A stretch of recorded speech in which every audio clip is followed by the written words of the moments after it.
You wake slowly, the sound of a bell marking the early hours of morning, a sound that rolls across the rooftops of a medieval town. The bell does not toll for worship this time, but for commerce. For the women of the town, especially, the market day is a long-awaited ritual. Imagine yourself stepping into that world, the narrow streets leading to the market square, the cobbles slick with dew, the distant smell of bread and smoke drifting from ovens that have been kindled since before dawn.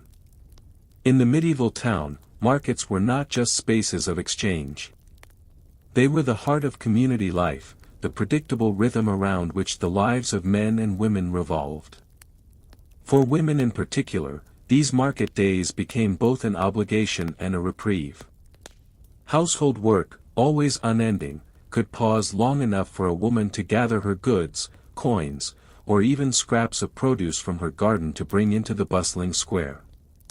The marketplace, often located in the town's central square or alongside a church, was a carefully constructed space. Wooden stalls lined the edges, their canopies patched together with canvas or wool.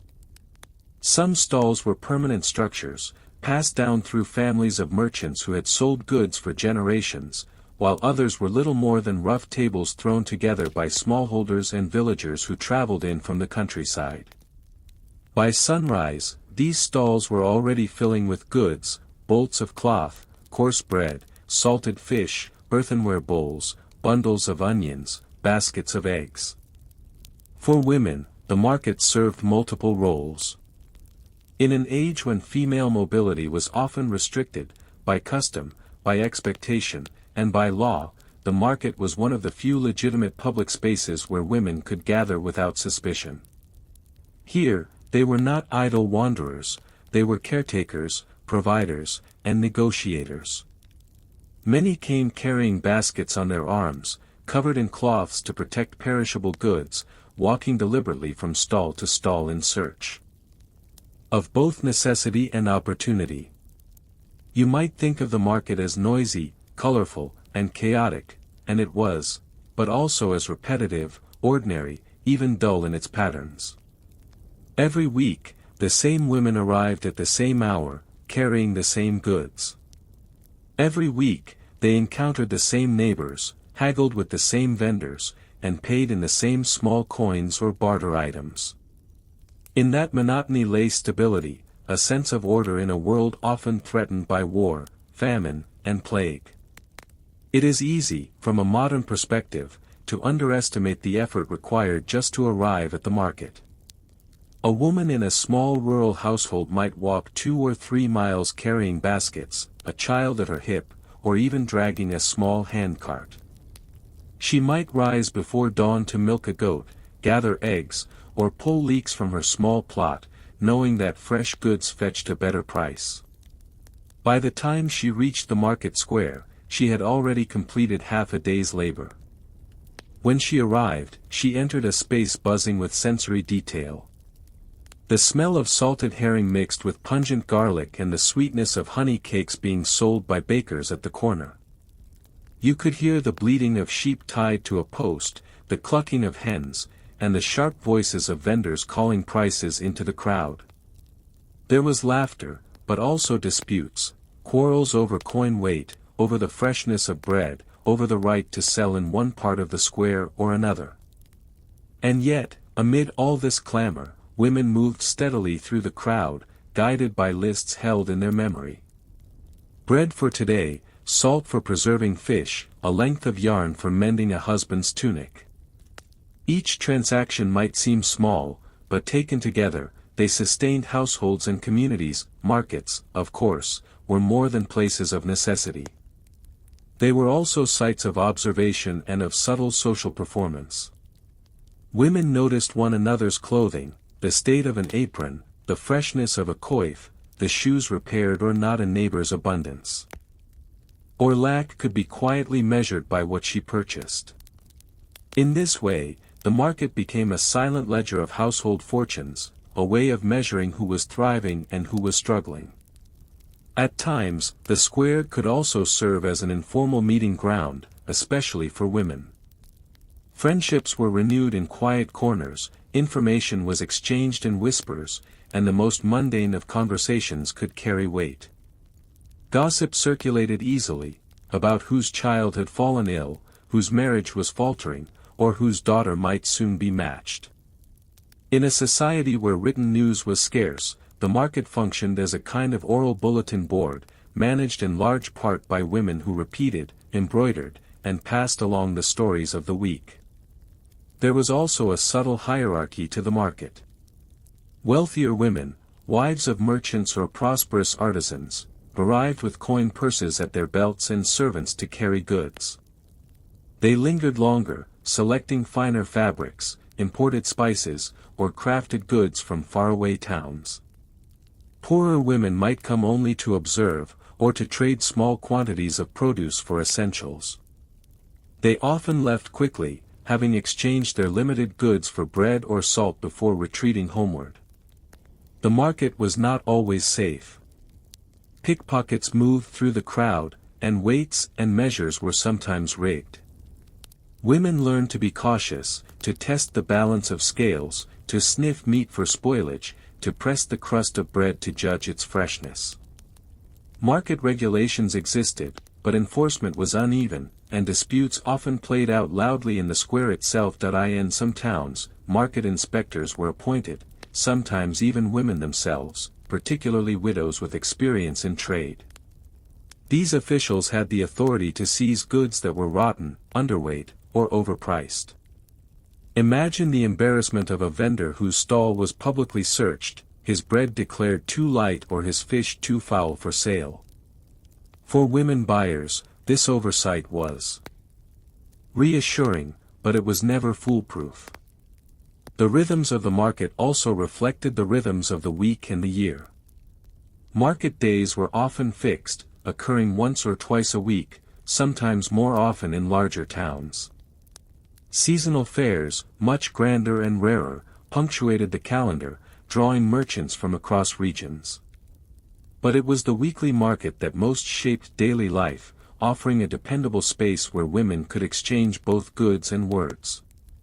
If you picture yourself now standing in the square, basket in hand, you might sense both the weight and the relief of the moment. The weight of expectation, knowing your household depends on your ability to negotiate, to select, to provide. And the relief, knowing that for a few hours, you are part of a wider circle of women, all engaged in the same routine, all carrying the same invisible burdens. The details might seem boring, even repetitive, but they were the fabric of survival. A pound of bread, a measure of salt, a skein of yarn, these small purchases held families together. A missed transaction could mean a week without proper meals, a month without clothing repairs. For women in the medieval world, the market was both ordinary and essential. And so the day unfolded, purchases made, goods carried homeward, meals prepared. But the market square never truly emptied of meaning. What lingered were the conversations, the observations, the small notes of change, a new vendor from another town, a missing neighbor, a shortage of grain. Each detail added to the shared story of the community, and so, as the bell tolled again in the afternoon, marking the close of the market, women retraced their steps, baskets now heavier than when they arrived. The square slowly cleared, leaving only scraps of straw, scattered feathers, and the faint smell of goods that had been bought and sold. Yet one wonders, as these women carried their purchases home, did they think of the market as a space of freedom or of duty? Was it liberation to step into the noise and commerce, or was it simply another burden added to their endless list of tasks? The marketplace was not only about goods displayed and coins exchanged. It was also a theater of negotiation, a stage where women in particular performed a kind of quiet, persistent bargaining that kept households alive. To an outsider, the act of haggling might have appeared trivial, but in the medieval world, it was nothing less than a skill of survival. When you imagine this, picture a woman standing before a stall with a basket on her arm. She has only a few coins, perhaps clipped silver pennies or copper farthings, her household's entire allowance for the week. Every coin counts, and every purchase must stretch as far as possible. Prices were not fixed, and vendors expected to be challenged. A woman who paid the first price offered was thought careless, even foolish. To haggle was to show prudence, and prudence was a virtue. The process itself was repetitive, yet strangely complex. A vendor might offer salted fish for a certain price, and the woman would reply with a counteroffer, half in jest, half in calculation. They would exchange a series of phrases, ritualistic in tone. Too dear, she might say. But this fish is fresh from the coast, he would counter. Back and forth, until they settled on a number just low enough for her to accept, and just high enough for him to profit. For poorer women, this negotiation could mean the difference between feeding a family and going hungry. A small discount on bread or flour stretched across 7 days could keep children nourished. The stakes, though dull on the surface, were real. And women often knew the hidden tricks of bargaining better than anyone, when to wait until late in the day for cheaper prices, when to purchase in bulk with neighbors, when to trade surplus garden produce instead of paying coin. Barter remained surprisingly common, especially among women. A dozen eggs might be exchanged for a small wedge of cheese, or a length of linen cloth swapped for a jug of ale. Women's ability to produce goods at home, whether wool spun on a spindle, butter churned in the kitchen, or herbs dried in bundles, gave them bargaining chips. Though rarely recorded in official documents, these exchanges shaped the everyday economy. Markets, in this way, were not just cash-driven spaces but complex webs of mutual need, often negotiated by women who carried the authority of household provisioning. What is striking, too, is how much knowledge was required to navigate these exchanges.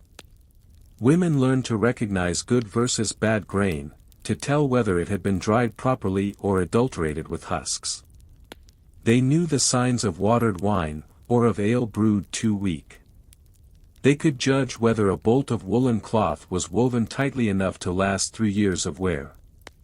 This was not idle shopping, it was expertise, honed through repetition and passed quietly from mother to daughter. You might imagine, then, that the market was as much a classroom as a marketplace. Younger women accompanied older relatives, watching carefully as their mothers or aunts bargained. They learned the rhythm of words, the signs of fraud, the gestures that communicated disapproval or acceptance. In a society where literacy was rare among women, this oral and practical education carried immense weight. And yet, not all negotiation was polite or calm. Disputes often arose, and women were not silent in these conflicts.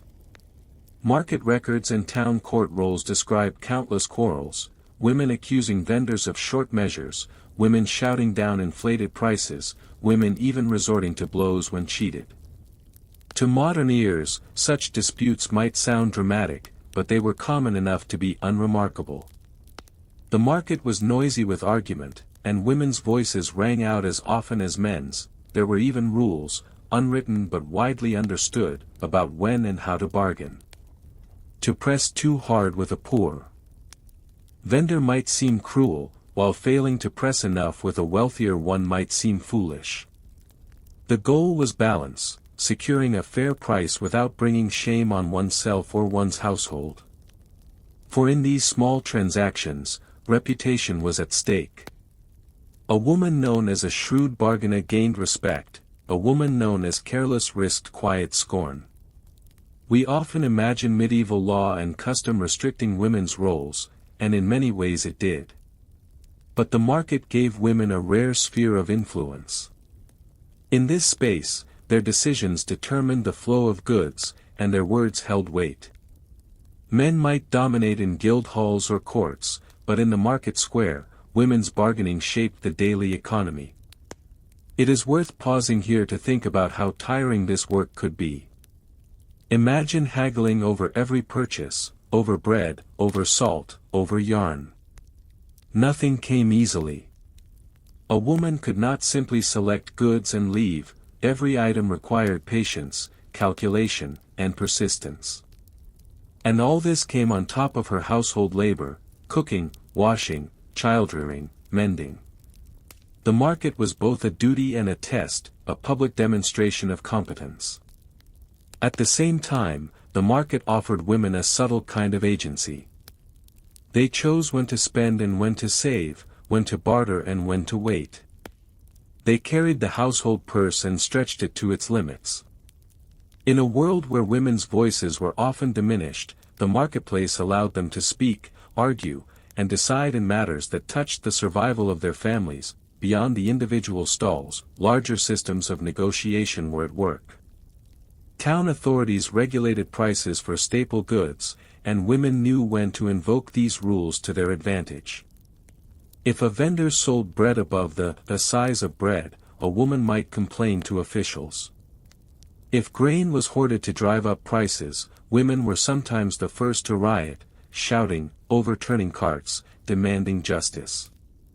These moments of protest, though rare, remind us that the market was not always orderly. Beneath the surface of calm transactions lay the constant tension between survival and scarcity. The act of bargaining also built relationships over time. Women returned to the same vendors week after week, developing trust. A baker who offered fair weights earned loyal customers, a fishmonger who cheated lost them. Over months and years, these exchanges became part of the social fabric. Vendors might extend small credit to women they trusted, allowing them to take goods and pay later. These quiet networks of trust often went undocumented, yet they sustained households through lean seasons. Think of the patience required for this. To repeat the same exchanges, to argue over the same measures, week after week, year after year. It was monotonous, yes, but also reassuring. In the very boredom of the market, there was continuity. Life was measured not by great events but by these small, steady transactions. Sometimes, too, the negotiations became almost ritualized performance. A woman might haggle for the sake of appearances, even when she knew she would pay the vendor's price. To be seen bargaining was part of maintaining reputation, part of showing prudence to neighbors watching nearby. These unspoken rules gave structure to the marketplace, transforming economic necessity into social ritual. Yet we might ask, did women ever feel weary of this endless bargaining? Did they resent the constant vigilance, the need to fight for every measure of grain, every scrap of cloth? Or did they find pride in their skill, satisfaction in securing the best possible price? Perhaps both were true. The marketplace was a place of burden, but also of dignity. It gave women visibility, voice, and agency within the narrow boundaries of medieval society, and as the market day wore on, the bargains shifted. Goods that had not sold by afternoon were discounted. Women who lingered until late could secure cheaper prices, though at the risk of poorer quality. Those with more pressing needs paid higher prices earlier in the day. These calculations shaped household budgets, stretching or straining them according to circumstance. By evening, when the stalls began to empty and the last bargains were struck, women returned home not just with food and goods, but with the quiet knowledge that they had upheld their duty once again. Another week survived, another week negotiated into existence through patience, persistence, and care. And yet one question lingers: in a world where survival depended on such endless bargaining, did these women ever dream of a life without negotiation, where goods had fixed prices, where every purchase did not demand a performance of skill and calculation? By now, the morning bustle of the market has shifted. The haggling, the disputes over prices, the careful weighing of bread and measuring of grain have played their part. Yet what remains in the square after the practical transactions is perhaps more enduring than the goods themselves. The marketplace, in its essence, was never only about food or cloth. It was also a stage for the community, a place where lives intersected, where the dull, repetitive rhythms of society were performed in plain view. You might picture the square itself, broad and unevenly paved, often sloping slightly toward a central drain where rainwater and refuse pooled. At the edges stood the permanent stalls, bakers, fishmongers, cloth merchants. Toward the center, temporary tables and carts created a more fluid scene, peasants with seasonal produce, women with baskets of herbs or eggs, itinerant sellers of trinkets. All around, the architecture loomed, stone churches, timber-framed houses leaning into the square, perhaps a town hall with its clock or bell. To walk through this space was to be seen. Women came not only to buy or sell but also to show their faces, to remind the community of their presence. In a society where households were private and work was hidden indoors, the market brought visibility. The condition of one's clothing, the freshness of one's produce, even the way one walked through the crowd, these details spoke volumes. It was also a place of sound. The calls of vendors mixed with church bells, the clatter of hooves from carts passing through, the occasional announcement from a town crier. Official proclamations were often read aloud in the square, tax rates, laws, punishments for thieves. Women, gathered there for practical reasons, became an audience for governance.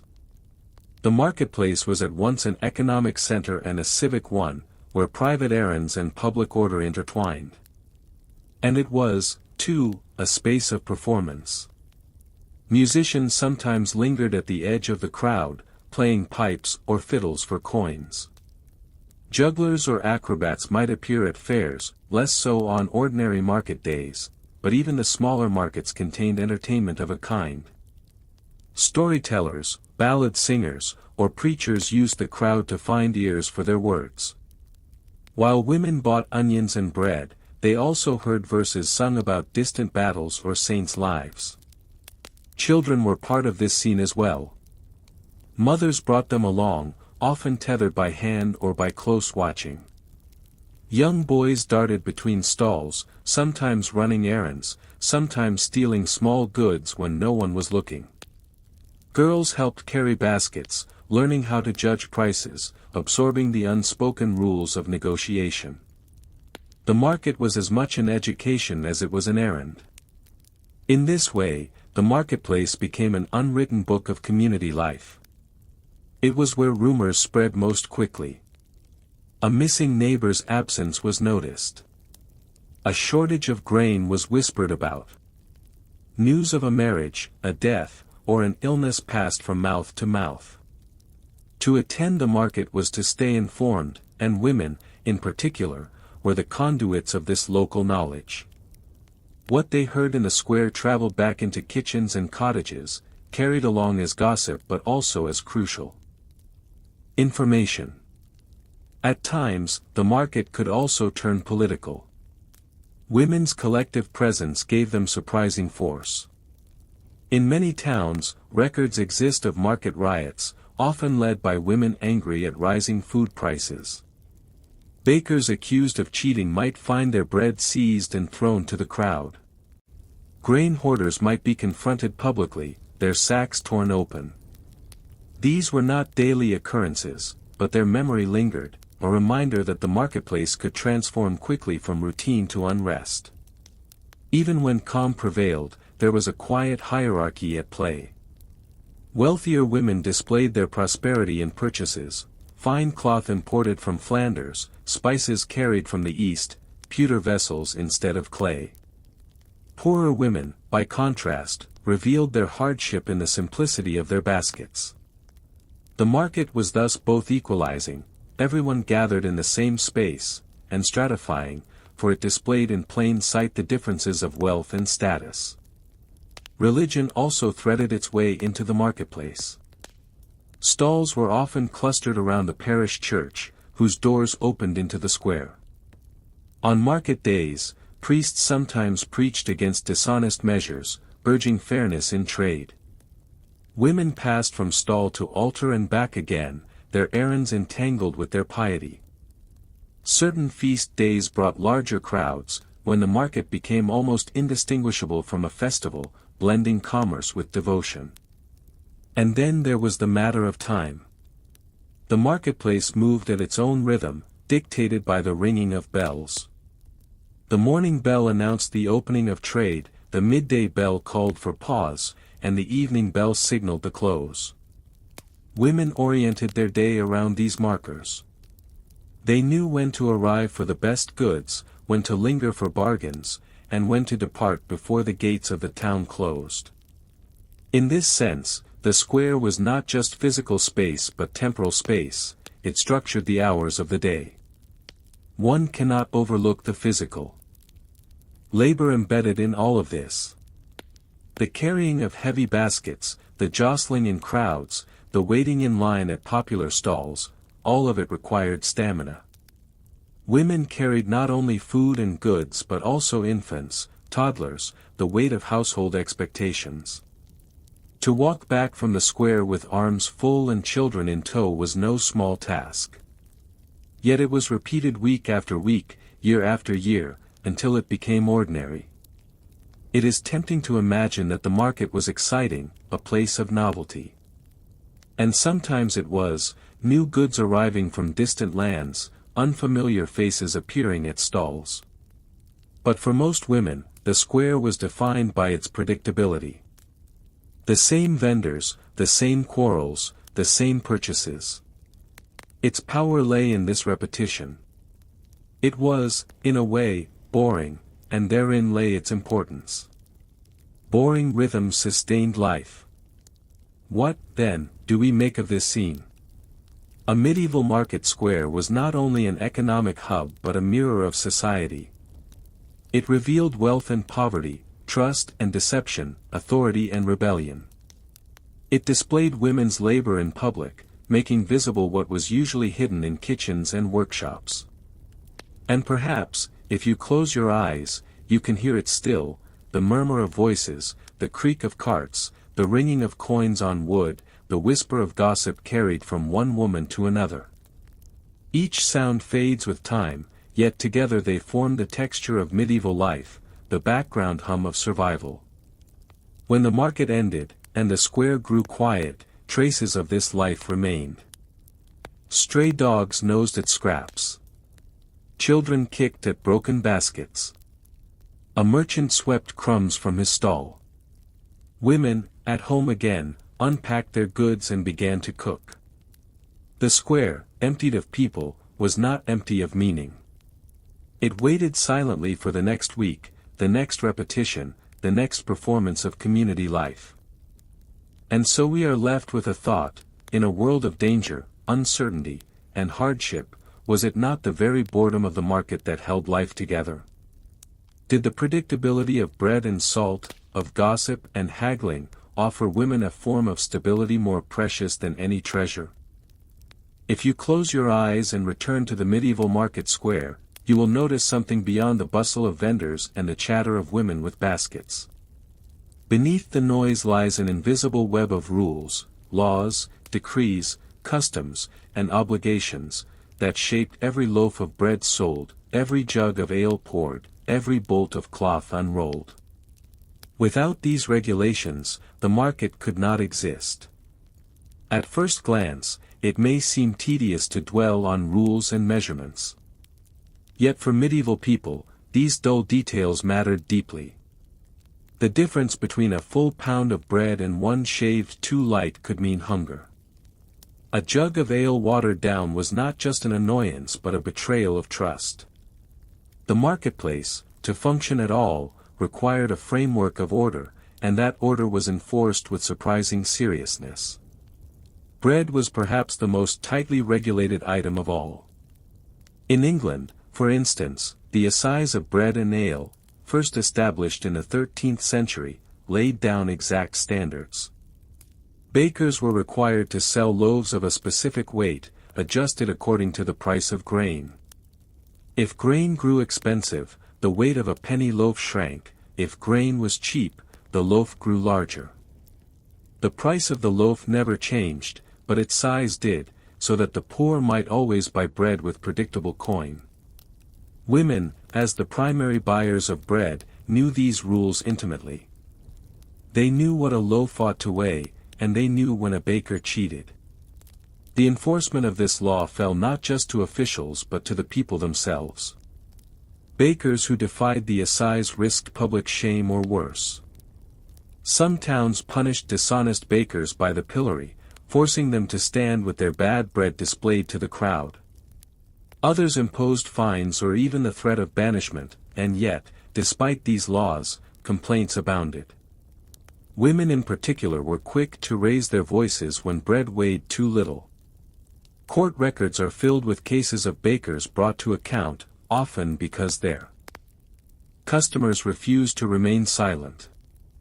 In this way, women acted as enforcers, keeping bakers honest through vigilance and protest. Ale, too, was regulated, and here again the law was bound to women's voices. The assize declared that ale must be sold at a fair price, determined by the cost of grain. But what made ale good was not just its price, it was its strength, its taste, its honesty. Women buying ale could tell when it was weak or watered. Ale tasters, official inspectors appointed by the town, were tasked with monitoring quality, but customers often spotted fraud first.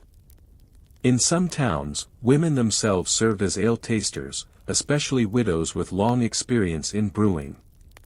Imagine one of these women, cloaked and stern, walking the market stalls, tasting mugs of ale, declaring them fair or foul. She carried authority, not through physical strength but through knowledge and reputation. Her judgment could close a brewer's trade or mark it as trustworthy. Meat and fish were no less subject to scrutiny.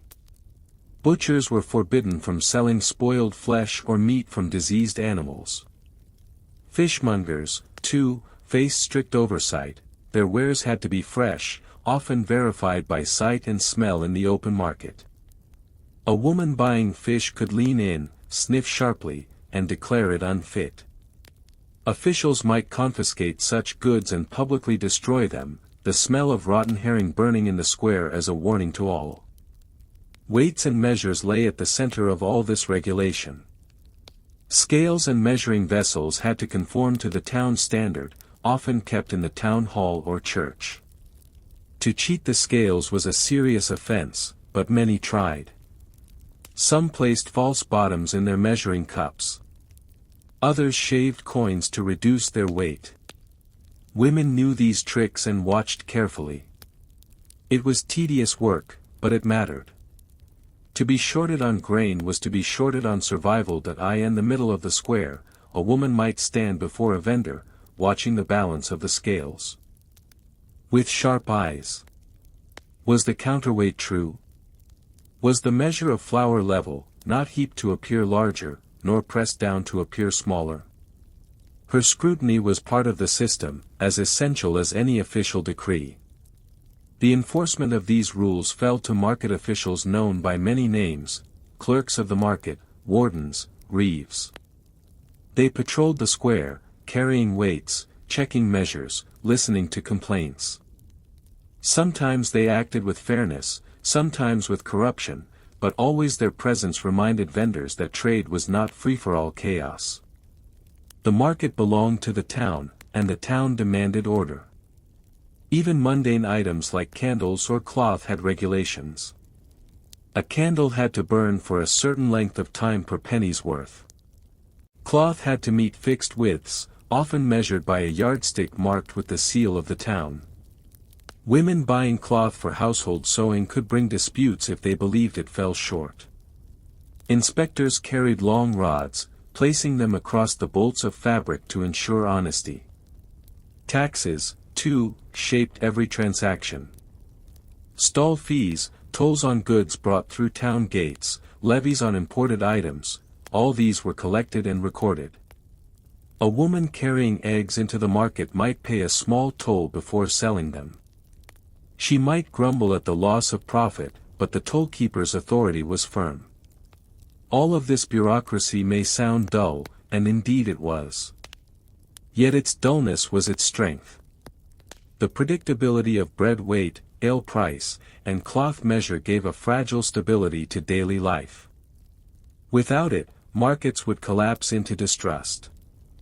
Women, as the primary buyers and often sellers, became the watchful eyes ensuring the rules mattered. Still, there was tension between regulation and reality.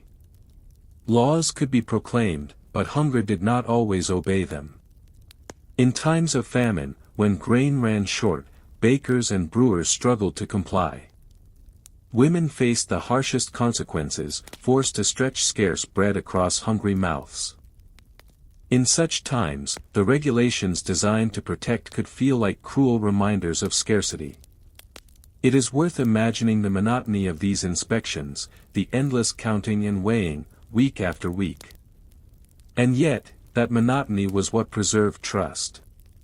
To know that a loaf would not shrink too much, that ale would not be entirely thin, that cloth would measure true, these were small assurances, but they meant survival. And so the market square, with its bustle and bargaining, was also a site of quiet scrutiny. Women leaned over scales, officials checked measures, bakers sweated under the threat of pillory. It was tedious, repetitive, even boring. But in the boredom lay the fragile bones of order. One cannot help but wonder, in a world where survival hinged on the fairness of a loaf or the honesty of a jug, how often did women trust the rules, and how often did they rely only on their own sharp judgment? If you return once again to that medieval market square, past the noise of the merchants and the smells of fish and bread, you may notice something less cheerful, the threat of punishment.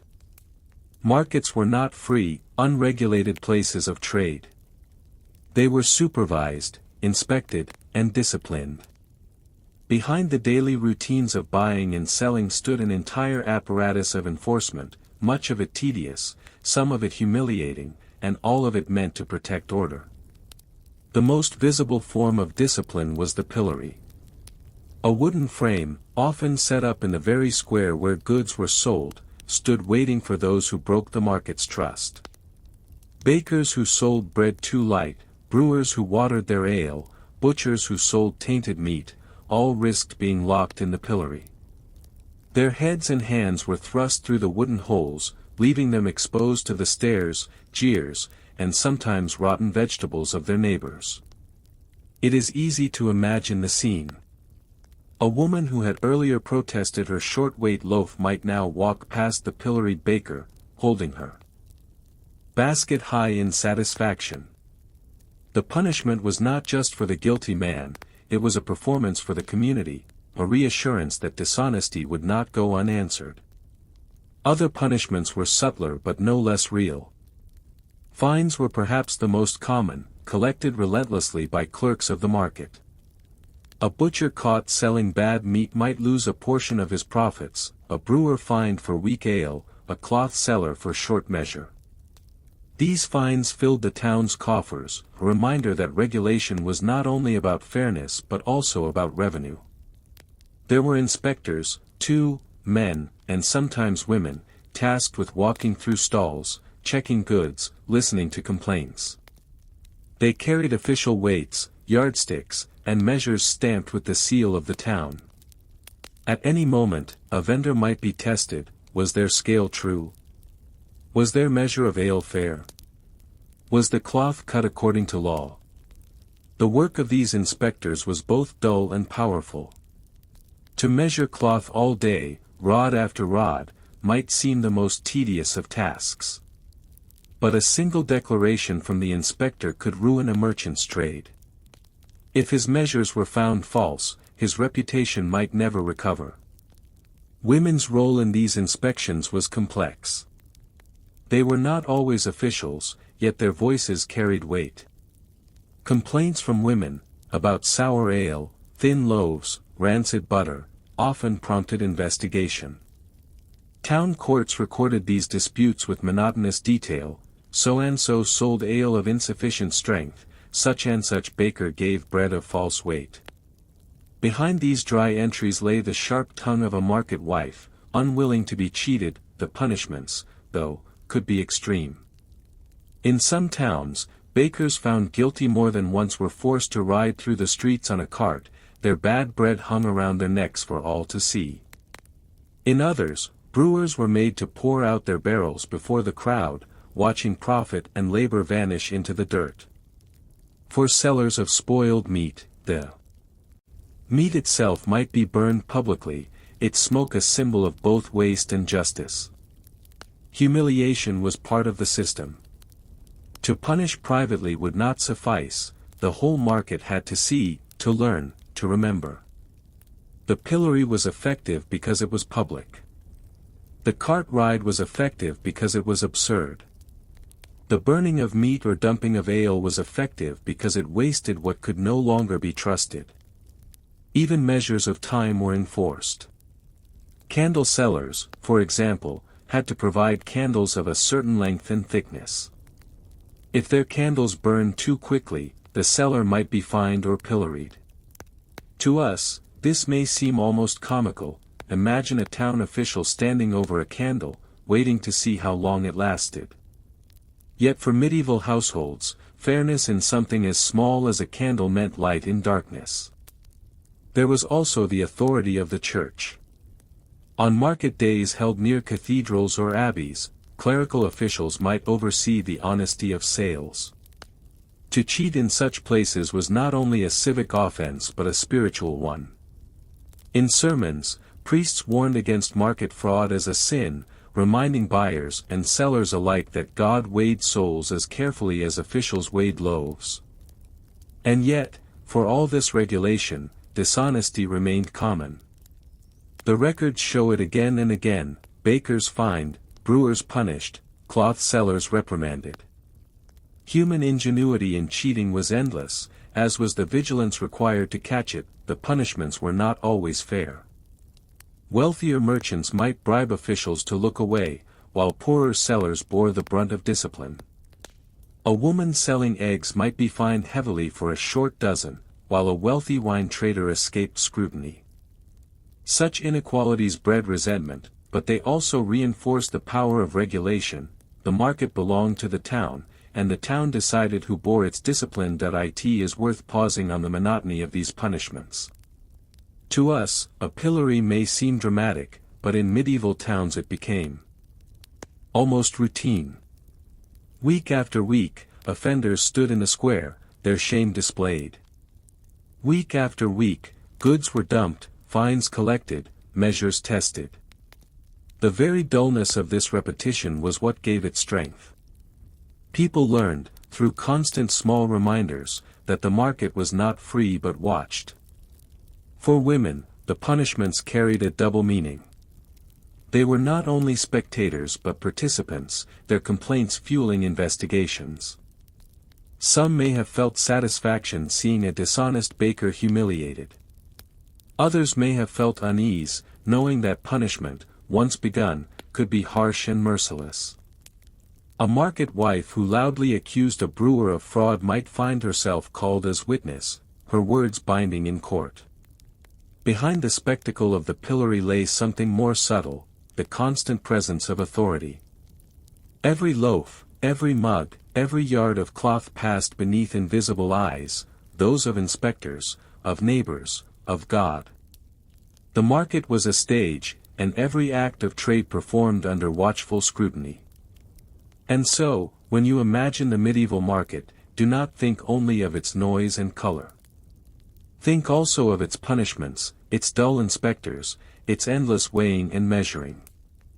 Think of the baker sweating as his loaves are tested, the brewer watching his ale poured into the dirt, the candle seller waiting for his wares to burn under official eyes.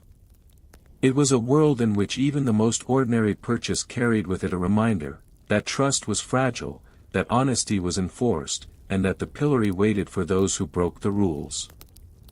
When you think again of the medieval marketplace, imagine not only the noise of merchants but also the steady presence of women moving between stalls. They were not simply shoppers, they were, in many ways, the guardians of trust that allowed markets to function. Unlike guild officials or town clerks, women's authority did not come from a badge or a written charter.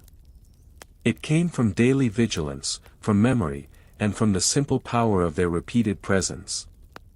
A woman who visited the same stalls each week, who remembered the weight of yesterday's loaf or the taste of last week's ale, carried with her a storehouse of knowledge. That memory was not written down, but it mattered.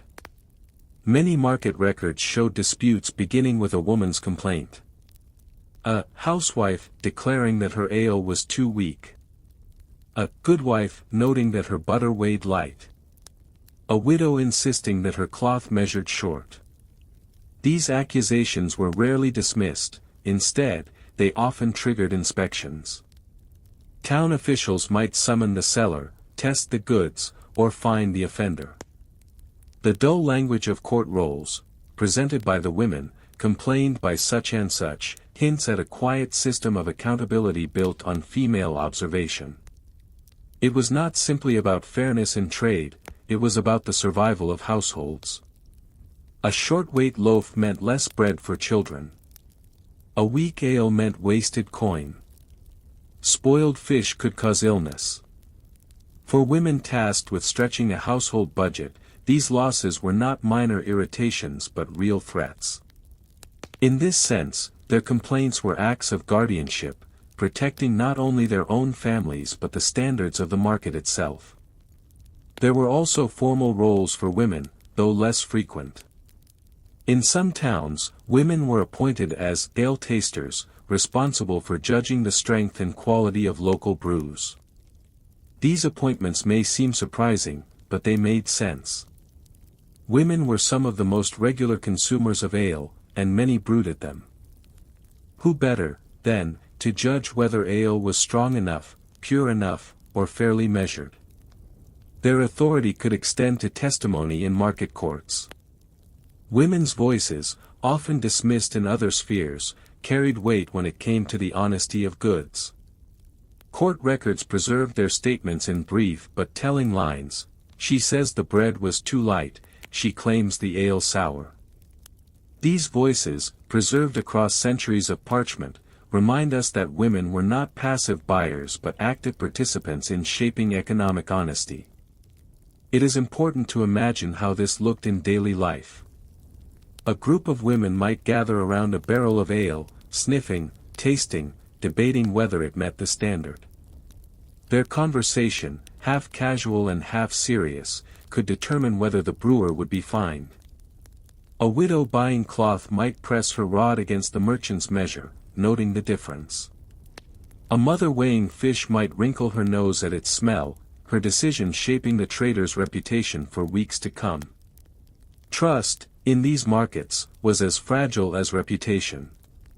A seller might be honest for years, but one false measure could damage their standing.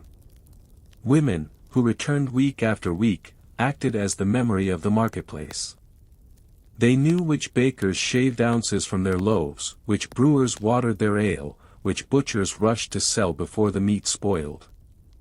Their judgments were quiet, but they circulated in gossip, in warnings, in the steady turning of feet toward one stall and away from another. In this way, women formed an informal but powerful network of regulation. Officials could fine, punish, or pillory, but women's voices could ruin or restore a merchant more effectively than any official decree.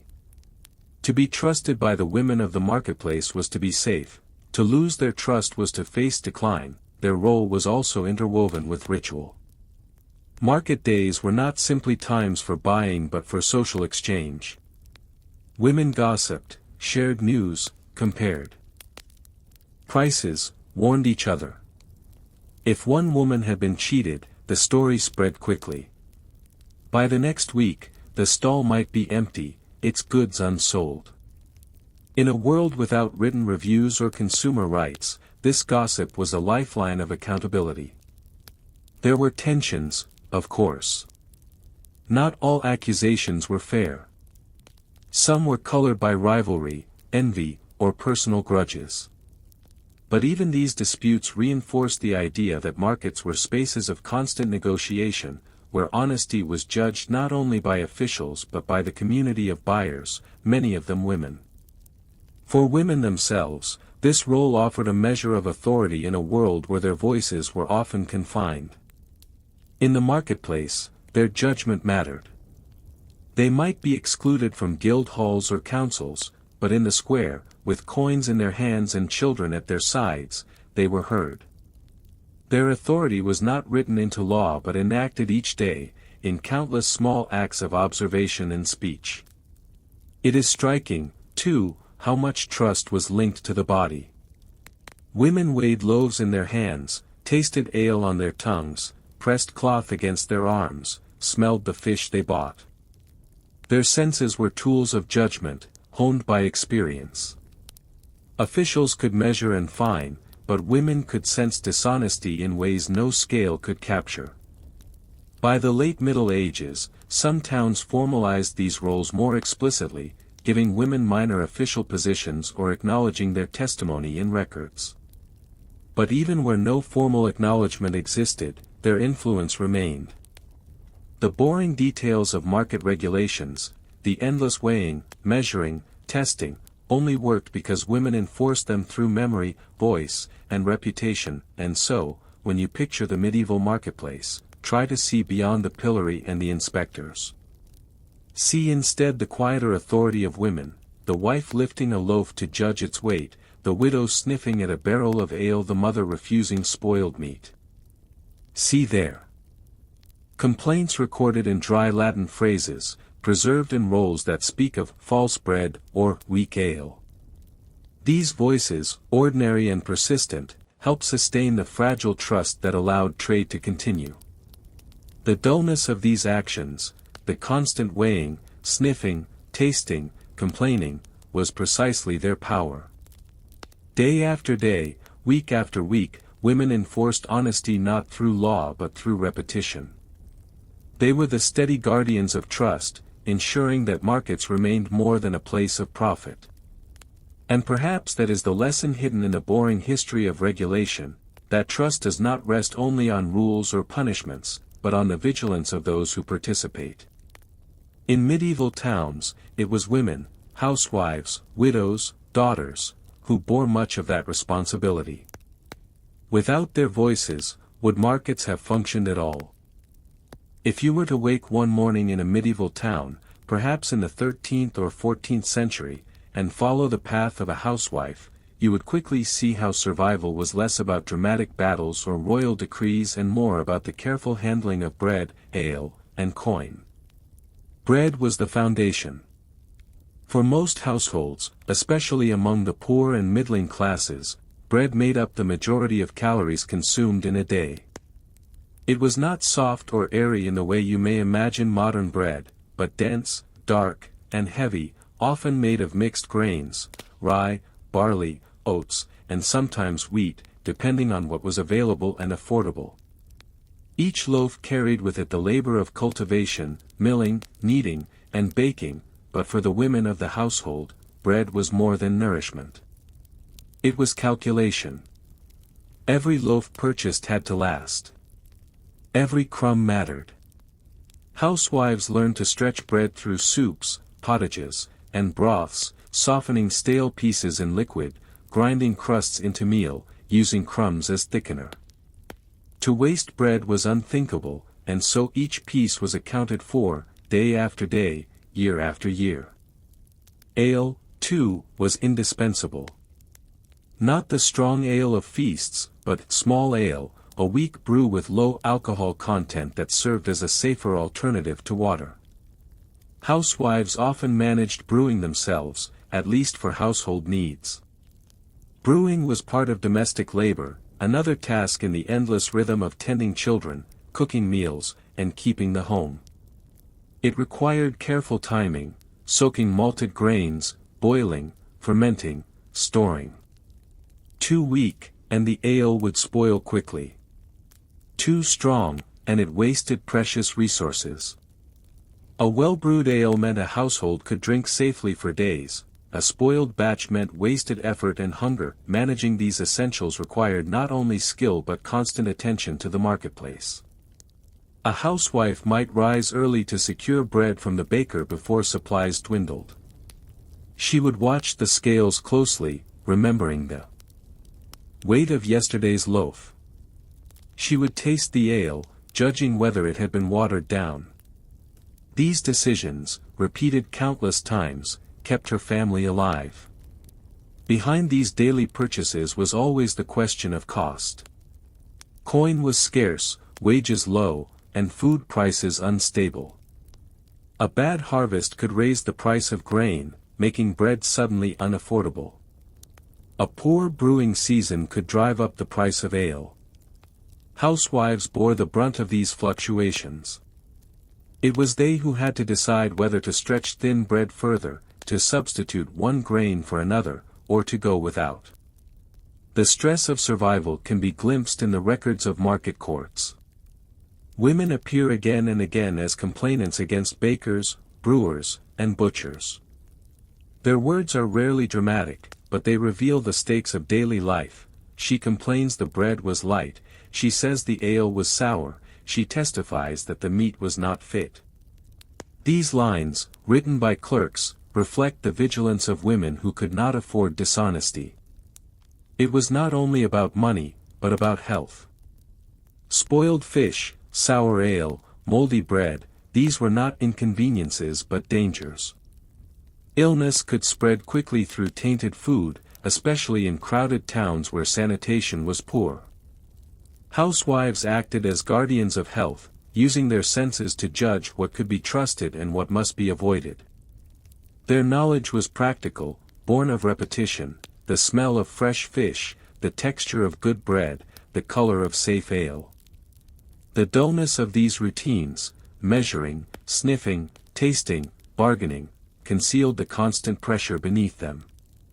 Every decision had consequences. Should a woman buy bread now, fearing it might sell out, or wait and risk higher prices later in the day? Should she trust the brewer she had once caught watering his ale, or try a new one at the edge of the market? Should she spend precious coin on meat for a feast, or keep it for more bread tomorrow? Behind every loaf and mug lay larger economic forces, harvest yields, taxation, grain imports, but in the household, it was the woman who bore the responsibility of balancing them.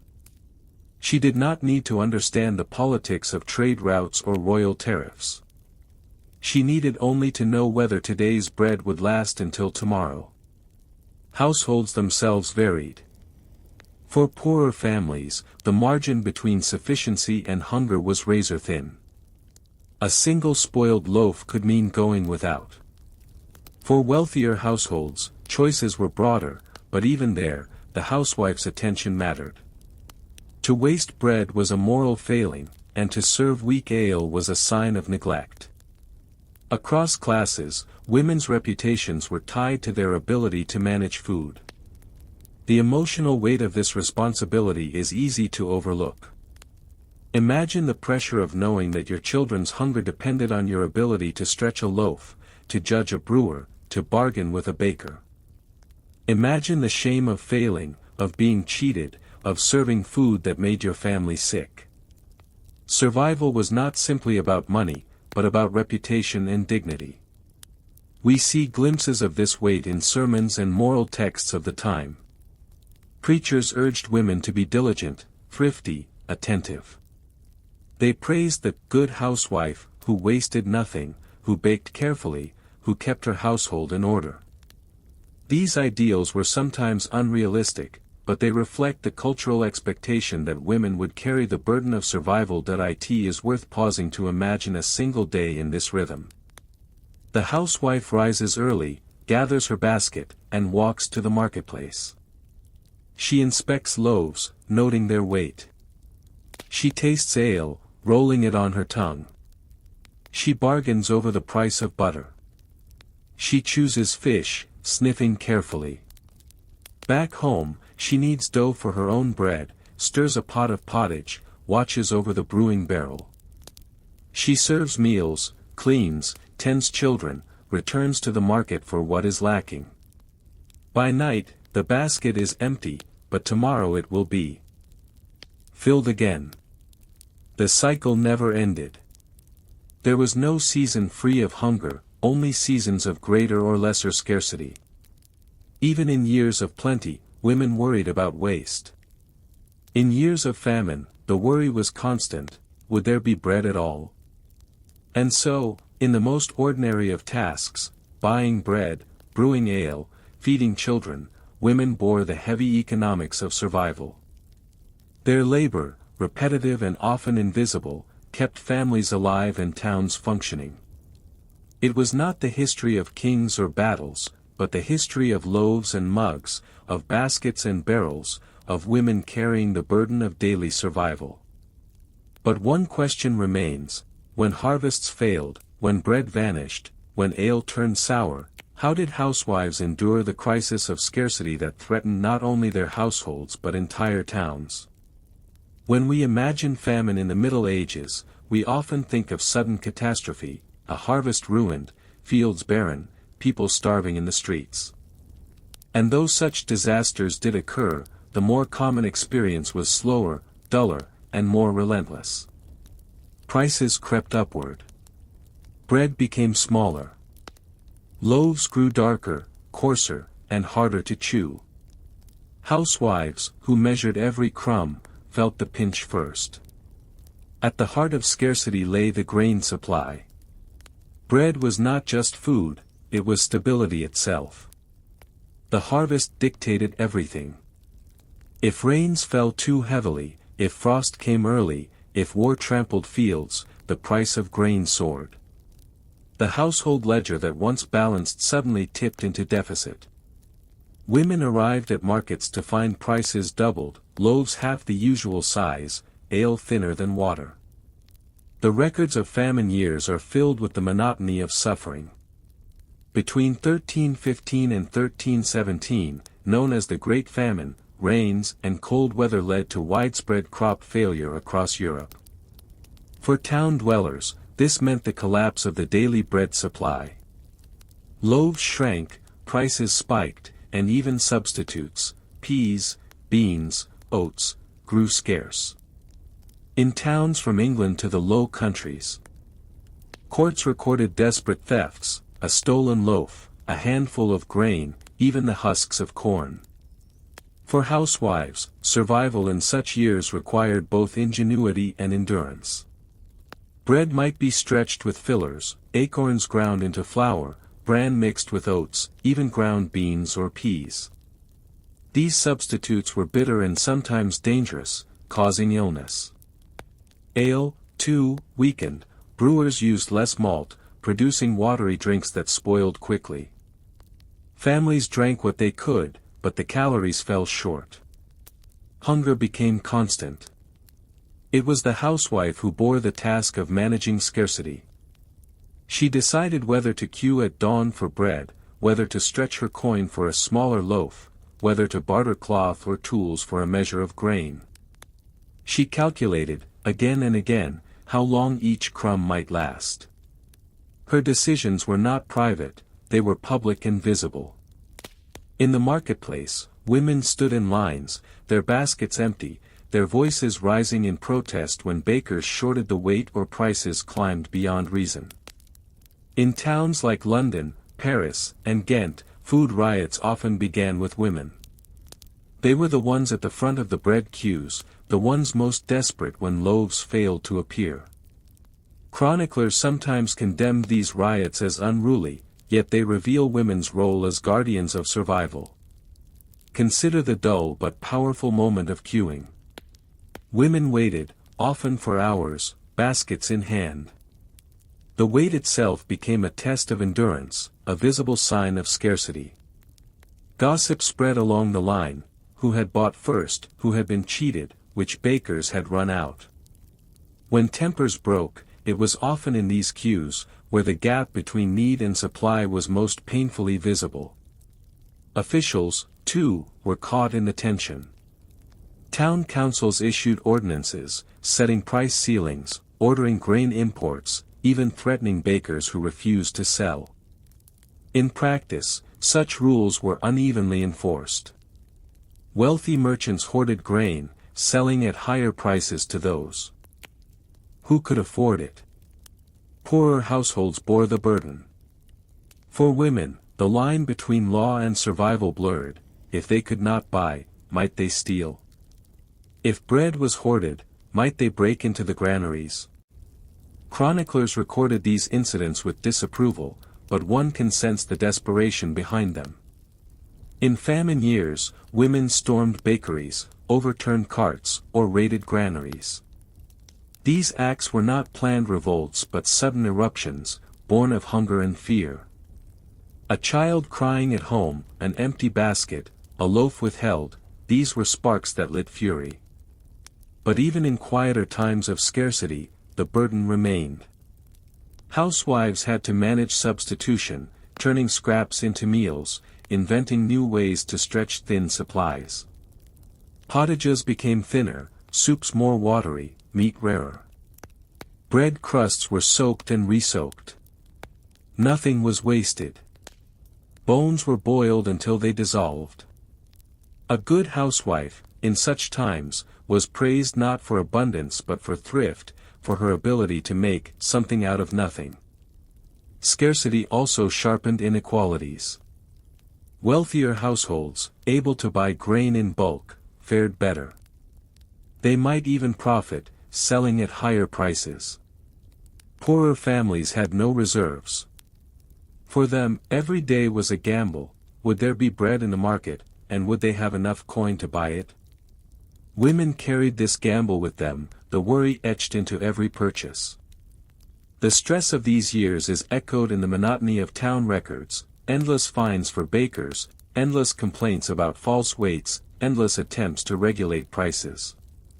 Behind each entry lay a woman's voice, sharp with anger, weary with hunger. Her complaint may have been about an ounce of bread, but the stakes were survival. Scarcity also changed the very taste of life. Bread grew sour, ale thin, meals monotonous. Children cried with hunger, men left for day labor on empty stomachs. The dull ache of undernourishment wore people down, sapping energy, shortening tempers. Survival was not dramatic starvation but the slow grind of never quite enough. Yet, through it all, women endured. Their labor, the measuring, the stretching, the constant vigilance, kept families alive. Their voices in the market, their presence in queues, their protests in riots, shaped the politics of scarcity. Their choices, dull and repetitive, carried the weight of life itself. And so, when famine years are remembered in chronicles, with their talk of rain and failed harvests, we should also remember the quieter story, women with empty baskets, standing in line, calculating crumbs, bearing the endless pressure of scarcity. But the question lingers, when even bread and ale could no longer be stretched, when scarcity became true hunger, what role did women play in the fragile recovery of their towns? Scarcity, though crushing, was rarely permanent. After years of rain, the skies cleared. After failed harvests, new sowing sometimes succeeded. When famine broke, it did not vanish overnight. Recovery was slow, uneven, and filled with hesitation. Yet here, too, the role of the medieval housewife was central, not just in enduring hunger, but in rebuilding life after it. The first signs of recovery came in the marketplace. Baskets grew heavier. Loaves returned to their proper weight. Ale thickened with more malt, its flavor richer again. Women, who had stood in queues with empty baskets, now compared prices with cautious relief. Yet the memory of famine lingered, making each purchase uncertain. Would grain supplies hold? Would prices suddenly spike again? The housewife never forgot the hunger she had counted. Ounce by ounce, recovery required more than buying. It required repairing the household economy itself. Scarcity left debts, coins borrowed, tools pawned, favors owed. Women often led this work of quiet restitution. They negotiated with neighbors, returned borrowed grain, repaid debts with cloth, spinning, or small labor. Such exchanges, humble and unrecorded, stitched communities back together. Ingenuity also flourished in recovery. Women who had stretched bread with fillers now experimented with new methods. Bean flour, once despised, became a staple addition.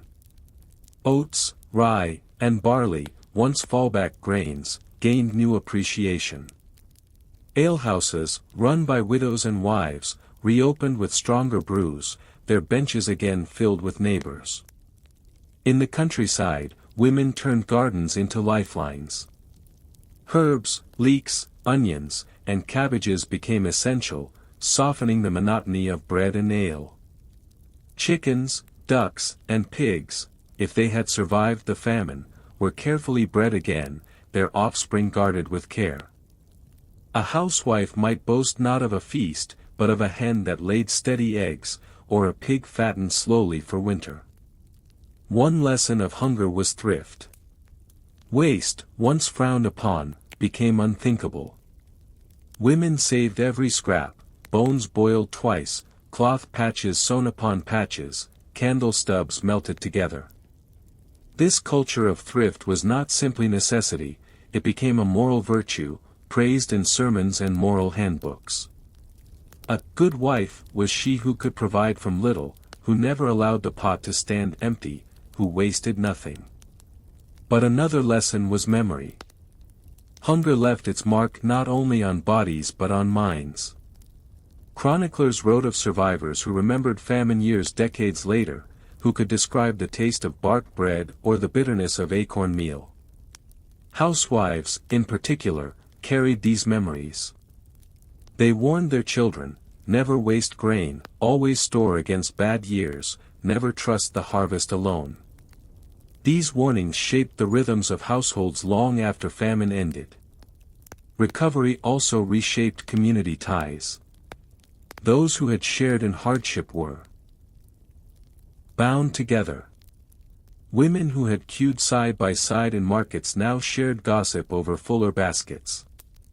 Those who had lent or borrowed grain forged bonds of obligation that could last for years. Even riots and protests, though condemned, left their echo. Towns remembered that women, desperate but determined, had acted as the voice of hunger. In some places, famine even spurred innovation. Councils built larger granaries, regulated bakers more strictly, or organized better systems of grain import. Housewives may not have sat in council chambers, but their daily cries in the marketplace shaped these reforms. Their protests, however small, pressed upon officials the urgency of bread. Religion, too, absorbed the lessons of hunger. Priests preached on the sins of hoarding and greed, warning bakers and merchants of divine judgment. Women, meanwhile, offered prayers of thanks for every restored harvest. Festivals of plenty, harvest feasts, ale celebrations, took on new meaning. To share bread after famine was to celebrate survival itself. The dull rhythm of life slowly reasserted itself. Bread returned to the table each day, ale foamed in jugs, children's bellies filled. But recovery did not erase memory. Housewives, who had measured crumbs and queued for hours, carried scars of hunger into their old age. In lullabies, prayers, and household proverbs, they taught their daughters, food is fragile, survival requires care. And so the history of famine is not only the history of disaster, it is also the history of recovery, shaped in kitchens, markets, and gardens. It is the story of women who, in the quiet work of managing scarcity and rebuilding afterward, held families and communities together. Their actions rarely appear in chronicles, yet without them survival itself would have faltered. Behind every record of rising grain prices, behind every ordinance against dishonest bakers, behind every riot and every recovery, we glimpse the steady hands of housewives, measuring, stretch, protesting, and repairing. When we read of famine now, we see numbers, mortality rates, harvest yields, economic charts. But if we lean closer, we hear the quieter story, the creak of a market basket, the clatter of an empty pot, the sigh of relief as a loaf once again fills the hands of a waiting woman. It is, perhaps, the the most boring story of history: bread, ale, and survival. And yet, it is the most essential. For in their dull, daily work, medieval housewives carried the fragile thread of life through hunger and into recovery. When we imagine the Middle Ages, we often picture knights, castles, and cathedrals. Yet beneath those images lies the more mundane rhythm of life, the steady work of cleaning clothes and linens. Laundry, a chore that seems tedious even today, was far more than a background task in medieval society. It shaped social rhythms, influenced health, and even carved out spaces of female community. For most households, laundry began with water. A clean stream, a well, or a town fountain was essential. Women, wives, daughters, and servants, fetched bucket after bucket, hauling water to tubs or basins. In towns, public wash-houses sometimes existed, but in villages, women gathered at riversides or ponds. There, bent over stones, they beat garments with paddles or rubbed them against smooth rocks, rinsing away dirt with cold, rushing water.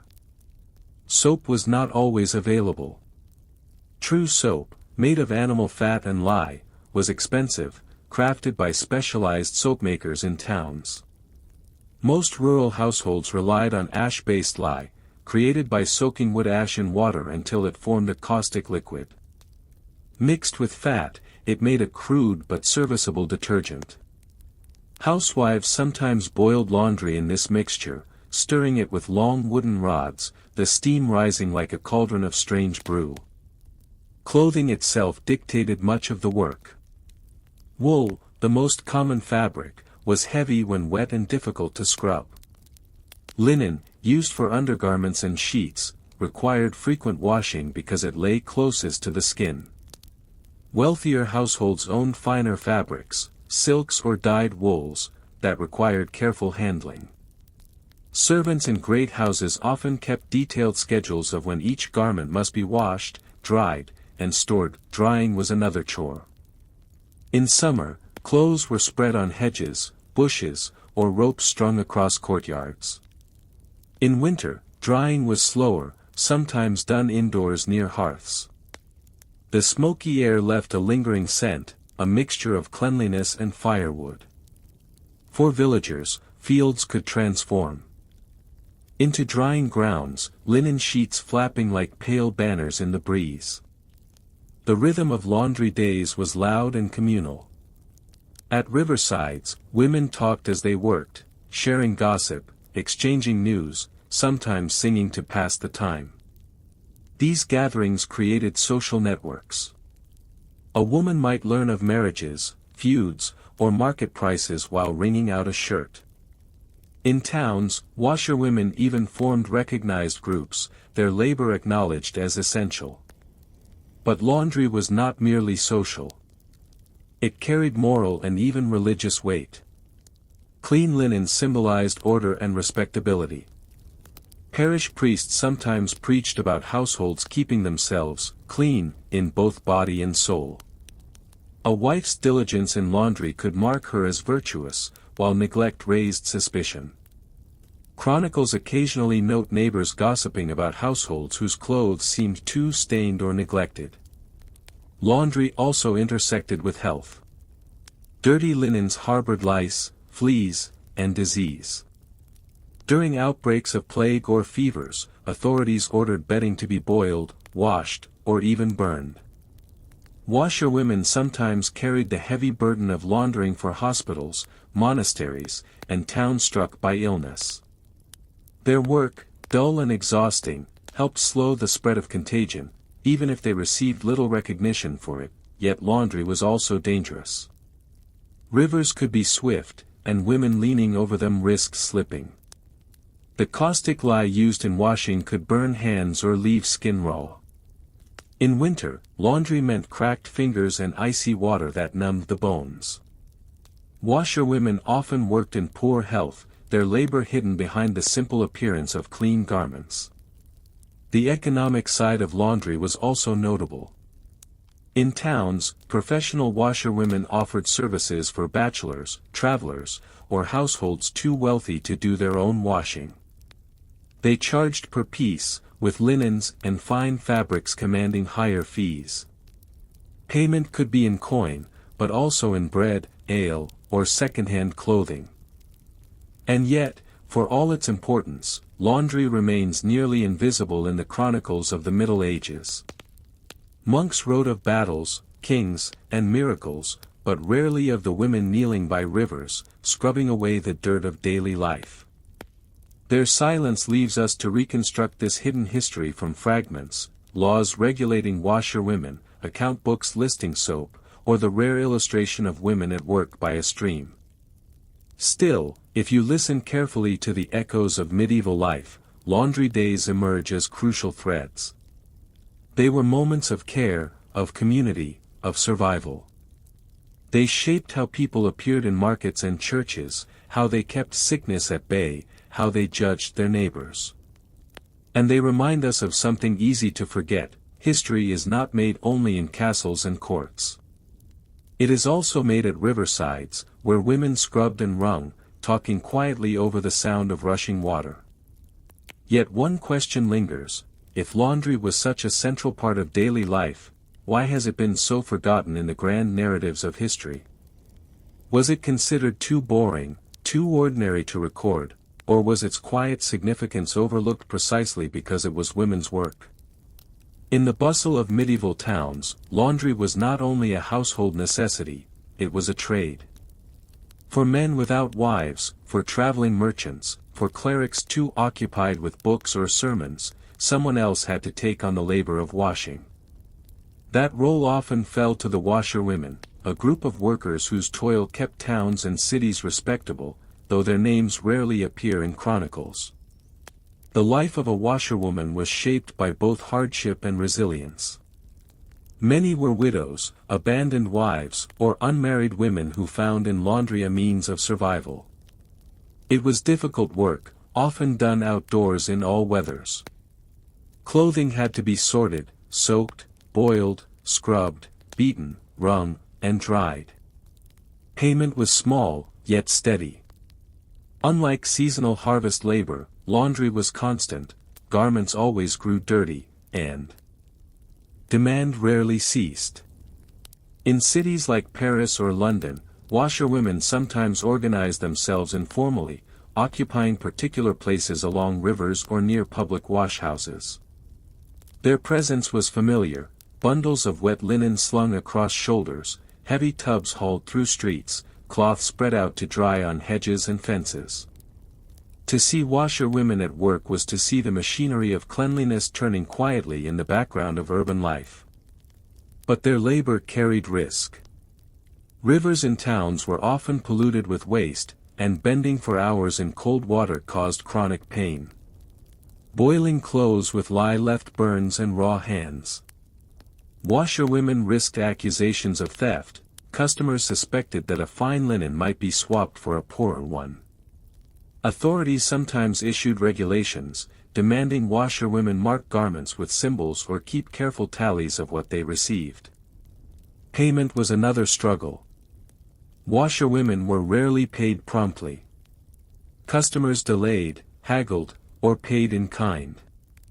A loaf of bread, a jug of ale, or cast-off clothing might substitute for coins. This barter economy meant survival was fragile. A sick season, when fewer men traveled or fewer feasts were held, could leave washerwomen without steady work. Despite these hardships, washerwomen held a certain quiet authority. They knew the private lives of townsfolk through their garments. A shirt stained with wine, a shift worn thin, a cloak smelling of tavern smoke, each item revealed a story. Laundry, in this way, gave washerwomen an intimate glimpse into the unseen corners of households and bodies. Gossip flowed naturally from this work, and with gossip came influence. Communities sometimes feared washerwomen's tongues. Their conversations by riversides and drying lines spread news quickly: who was sick, who was unfaithful, who seemed wealthier than their means allowed. While not written into official power, this kind of knowledge gave washerwomen a subtle strength. Their work was humble, but their words could shape reputations. Religious institutions also relied on washerwomen. Monasteries, hospitals, and churches all produced vast amounts of linen, altar cloths, sheets for the sick, garments for clergy. Women hired to wash these fabrics often worked under strict oversight. For hospitals especially, clean linen was a matter of survival. Washerwomen boiled sheets, scrubbed away filth, and sometimes risked exposure to disease. They stood at the edge of health care, though few would have used such a term. In law and regulation, washerwomen were both recognized and marginalized.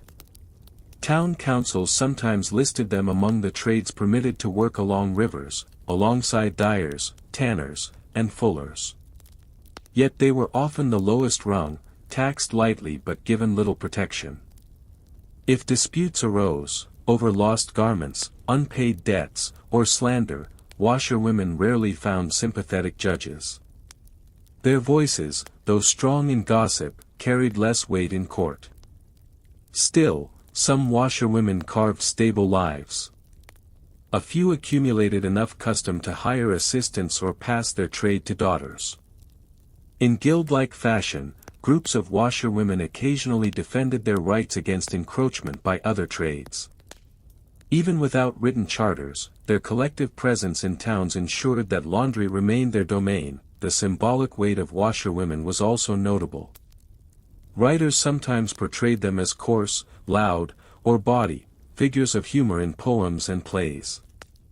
Yet these same depictions acknowledged their strength, muscular from labor, unafraid of speaking boldly, a counterpoint to the more demure image of ideal wives. In this way, washerwomen occupied a space both mocked and respected, their work dismissed as menial yet impossible to ignore. Economically, they bridged worlds. They worked for the poor, washing rough linens, and for the wealthy, handling silks and embroidered garments. Their hands touched all levels of society, blurring distinctions once dirt was scrubbed away. For a moment, all clothing, whether noble or humble, passed through the same tubs of water, endured the same wringing, dried in the same sun. Yet the washerwoman's labor remained largely unrecorded. Account books might mention payment, sermons might scold them for gossip, poems might mock them, but the steady rhythm of their washing, day after day, slips quietly into silence. To recover their story is to listen for the sound of water splashing, paddles striking cloth, and voices carrying across a riverside. And here lies the paradox of medieval laundry. It was everywhere, essential to health, economy, and morality, yet so ordinary that it was rarely dignified with serious attention. Chronicles celebrated kings, merchants, and builders, but the women who washed their linens appear only as faint shadows at the edge of the page. Still, they remain in the background of history, shaping towns in ways both visible and invisible. Without them, garments would rot, linens would spread sickness, reputations would falter. The washerwomen of medieval towns, though forgotten, carried much of urban life on their tired shoulders. But if washerwomen were so essential, why did their place in society remain so precarious? Why did towns acknowledge their necessity, yet fail to grant them the protections or recognition given to other trades? If medieval washerwomen carried the burden of scrubbing garments, society carried another burden upon them, the weight of symbolism. Cleanliness, in the medieval world, was rarely only about hygiene. It was about morality, reputation, and even the soul. Sermons often drew parallels between washing clothes and cleansing sins. A linen whitened after boiling in lye was likened to a soul purified by confession. Parish priests spoke of Christ as the one who washes humanity of its stains. These metaphors, drawn from daily life, made laundry resonate beyond riversides. Even those who never bent over tubs understood its spiritual significance. This moral lens shaped how people judged women's diligence in laundry. A household with filthy linen suggested not only poverty but disorder, even moral failing. To be unwashed was to risk gossip, suspicion, and sometimes official censure. Municipal records sometimes find households for neglecting to wash bedclothes, particularly in times of plague. Clean linens, then, became public as well as private markers of respectability. But there was also a deeper contradiction. While the church praised the symbolism of washing, actual washerwomen often faced disdain. They were associated with bawdy humor, rough speech, and coarse manners. Popular tales depicted them as noisy and quarrelsome, splashing water and shouting gossip. In this way, the metaphor of laundry was elevated, while the labor itself was mocked. Yet the memory of laundry remained tied to health and survival. In hospitals, washerwomen boiled sheets for the sick, scrubbed away blood and sweat, and sometimes laid linens out under the sun to bleach. Physicians of the time, though limited in understanding disease, recognized that clean bedding made patients more comfortable, and sometimes more likely to recover. Here, laundry became a form of care, invisible but essential. In monasteries, laundry was woven into discipline. Monks and nuns relied on servants, or on the labor of lay brothers and sisters, to wash their garments and altar cloths. The orderliness of clean vestments reflected the orderliness of monastic life. Dirty habits were seen as a spiritual as well as physical failing, and rules carefully detailed when and how garments should be laundered. For townsfolk, laundry days carved the rhythm of community. The sight of linens flapping on hedges or stretched across ropes marked the calendar as surely as market days. Even the smell, of lye, of wet wool, of smoke from drying fires, was part of the sensory world of medieval life. Laundry was not a rare event, it was a recurring pulse, anchoring households to cycles of necessity. But the long memory of laundry lingers most strongly in metaphor and culture. To wash one's hands of something, to come clean, to be stained by sin, these phrases echo medieval associations. Laundry became a universal metaphor because it was universal labor. Everyone, from king to peasant, depended on clean garments, though not everyone performed the work. The invisibility of washerwomen in chronicles thus mirrors a larger truth. History often records what is rare, dramatic, or violent, while forgetting what is constant, repetitive, and domestic. Laundry was too ordinary to write down, and yet without it, daily life would have unraveled. At times, laundry even entered politics. In French towns, washerwomen sometimes joined civic protests, marching with their paddles as symbols of labor. In satire, their loud voices mocked the pretensions of the elite. And in households, their whispers, carried from riversides to markets, shaped local reputations more quietly than laws but no less powerfully. One might imagine a medieval traveler, walking into a town. He sees spires, walls, and bustling markets. Yet behind the scenes, he also sees lines of linens drying in the sun, hears the slap of garments beaten against stones, and catches the sharp scent of soap.